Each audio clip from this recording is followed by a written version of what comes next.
ही नहीं था। वो बड़ी एक्साइटमेंट के साथ कमरे के दरवाजे की तरफ देख रहा था।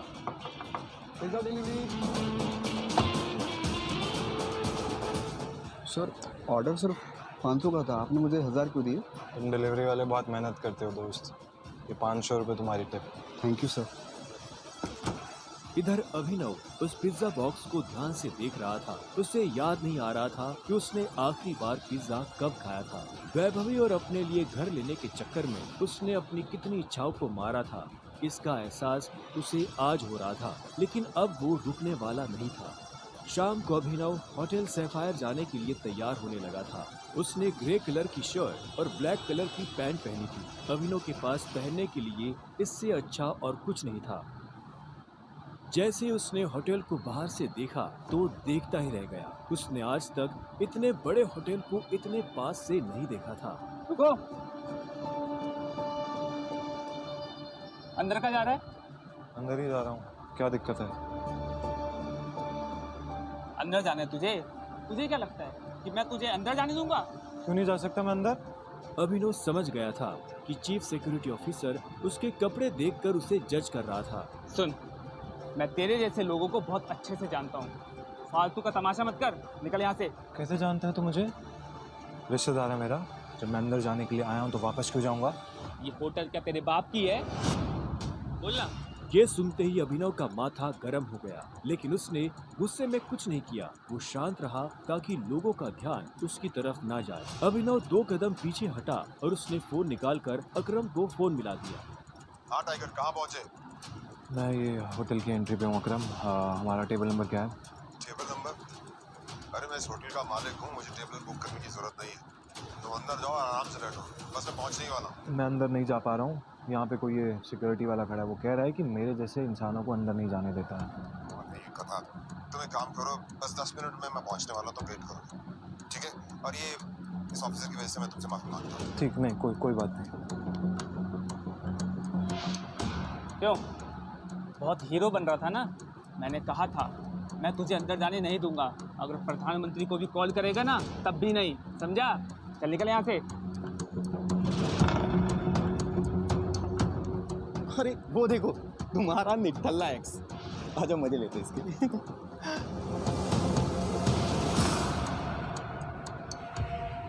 इसलिए मैंने अपना बॉयफ्रेंड कभी माना ही नहीं। वैसे भी मैं अपनी से छोटे लोगों से बात नहीं करती, मुंह नहीं लगती, उन्हें बॉयफ्रेंड क्या बनाऊं।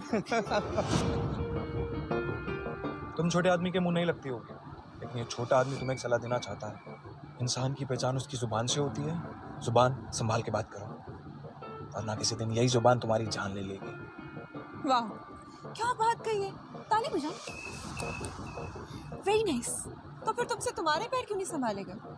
यहाँ कैसे चले आए? पिए हुए हो क्या?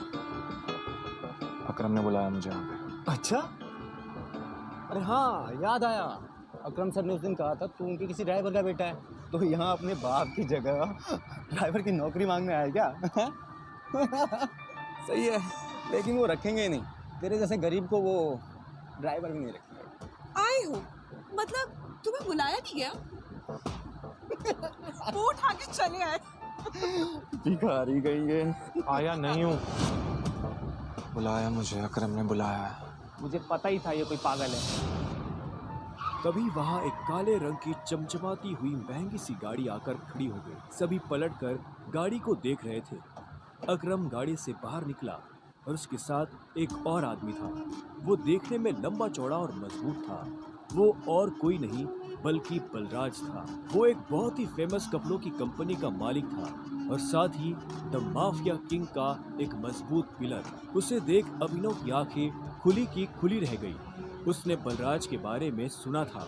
क्या आपको सच में लगता है मुझे बलराज जी से मिलना चाहिए? उसे तस्वीरों में देखा था, लेकिन तस्वीरों में देखने और सामने से देखने में जमीन आसमान का अंतर नजर आ रहा था। उसके मन में ये सवाल उठ रहा था कि आखिर बलराज उससे क्यों मिलना चाहता था। क्या चल रहा है यहाँ? सॉरी सर, लेकिन इस आदमी ने मुझे और कस्टमर को काफ़ी परेशान किया हुआ है। मैं इस चोर को अंदर जाने से रोक रहा हूँ तो ये यहाँ पे तमाशा कर रहा है। क्या तुम्हारी हिम्मत कैसे हुई इसे चोर कहने की? तुम होते कौन हो इसे अंदर जाने से रोकने वाले? ये होटल तुम्हारे बाप ने खोल रखा है क्या? ये मेरा मेहमान है और तू आज के बाद इस होटल के आसपास भी दिखाई दिया ना तो तेरी टांगे तोड़वा दूंगा। Get lost. Sorry sir.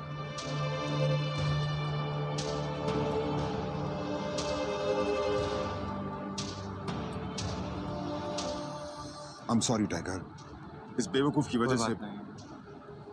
असल में तो छोटा आदमी का दुश्मन बना हुआ है आज। आओ चलो। अकरम ने अभिनव को अपने साथ अंदर आने का इशारा किया। अभिनव अकरम के पीछे चला जा रहा था। उसे महसूस हो रहा था कि बलराज भी अपने भारी भरकम पैरों के साथ अभिनव के पीछे आ रहा था। कुछ देर के बाद वो होटल के एक आलीशान से कमरे के बाहर आ चुके थे। इससे पहले कि वो अंदर जाते, होटल का मैनेजर उनके पास आया और बोला, good evening sir, welcome sir, can I get something for all of you? एक काम करो, जो भी लीकर अवेलेबल है उसके लिस्ट भिजवा दो। Sure sir, but sir if you don't mind, अपने होटल में जितनी भी लिकर्स अवेलेबल है मुझे सबके नाम याद है। We have tequila which is of 5 lakh rupees, vodka 8 lakh rupees, इसकी 10 lakh rupees and we have gin जो कि 12 लाख रुपए की। Sir what would you like to have? क्या है कि आज मेरे यहाँ बहुत खास मेहमान आए हैं, तो इसलिए जो सबसे महंगी है वो भिजवा दो और बाकी सब चीज़ें। Sure sir, I will get the best liquor for all of you. Good evening sir. Good evening sir. Akram, hotel तेरा, शराब तेरी, फिर भी तुम्हारा ये मैनेजर तुझे तेरी शराब की रेट क्यों बता रहा था, जबकि तू कोई भी चूज कर सकता है? वो इसलिए मेरे दोस्त, क्योंकि मैं दिन देखकर शराब मंगवाता हूँ और आज का दिन मेरे लिए, इनफैक्ट हम सबकी ज़िंदगी के लिए बहुत इंपॉर्टेंट दिन है, इसलिए मैंने हम तीनों के लिए महंगी शराब मंगवाई। So let's enjoy. अच्छा आओ। Okay, let's enjoy.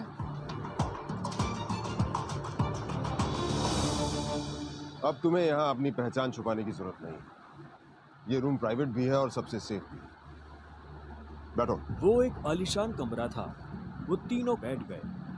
तब अभिनव बलराज को बहुत ध्यान से देख रहा था। बलराज, आज मैंने तुम्हें यहाँ एक बहुत इंपॉर्टेंट इन्फॉर्मेशन देने के लिए बुलाया है। हमें संजय का बेटा टाइगर मिल गया है, लेकिन फिलहाल वो अंडरकवर है, इसलिए उससे तुम्हें मैं बाहर नहीं मिलवा सकता। Sir your snacks and drink.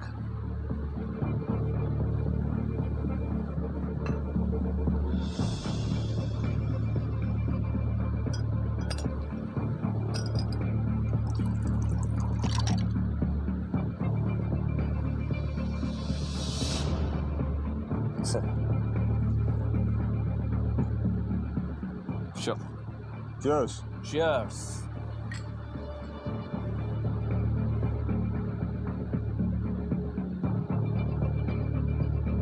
तो यही है टाइगर?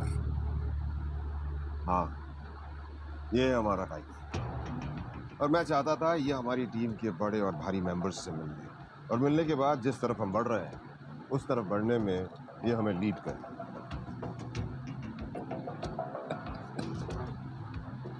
माफ करना दोस्त, पर मुझे थोड़ी हंसी आ गई।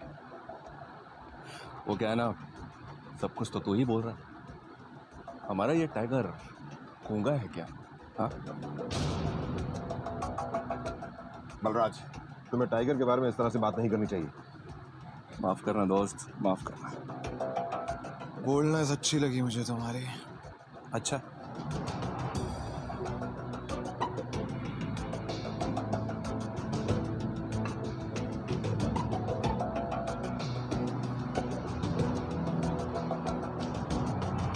हो गए तुम बॉस, लेकिन ये मत भूलना तुम किसके सामने बैठे हो। टाइगर हूं मैं। टाइगर ना ही चुप रहता है, ना ही धीरे बोलता है।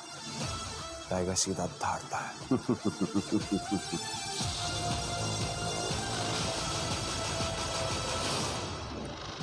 तो तुम टाइगर हो, ठीक है। तो टाइगर ये बताओ, इतने सालों से कहाँ थे तुम? अब ऐसा तो नहीं हो सकता ना कि इतने सालों के बाद तुम हमारे सर पे आके बैठ जाओ और हम मान लेंगे कि तुम टाइगर हो। मजाक तो नहीं हो रहा है यार? क्यों अकरम, सही कहा ना? हर चीज गति की तुम बात कर रहे हो ना, उसको लिया नहीं चाहता, कमाया चाहता है। आई बात समझ में? अच्छे से जानता हूँ, छीनना मेरे खून में भी नहीं है। मैं इतने सालों से कहाँ गायब था, क्या कर रहा था, ये सब समझाने का तो हमारे पास टाइम नहीं है शायद। और रही बात कि मैं टाइगर हूँ या नहीं हूँ, ठीक है, तुम तरीका बताओ, साबित कर दूंगा।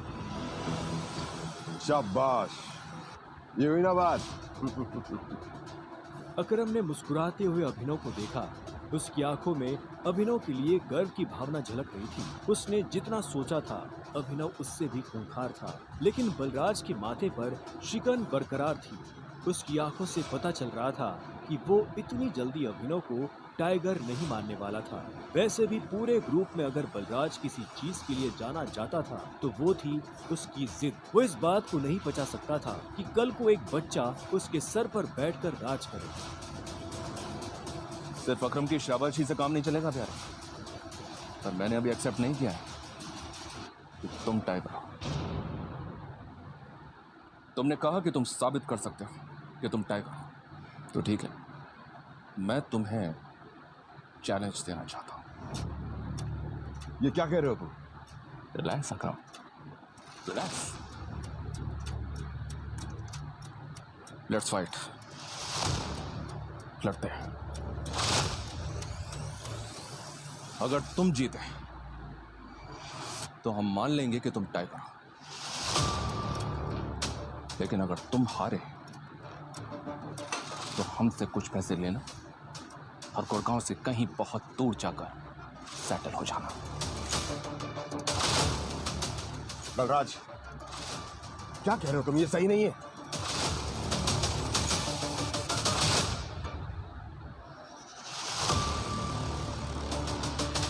Let's fight. कब करनी है लड़ाई? ये सुनते ही बलराज के चेहरे पर मुस्कान आ गई। अकरम के होश उड़ गए थे।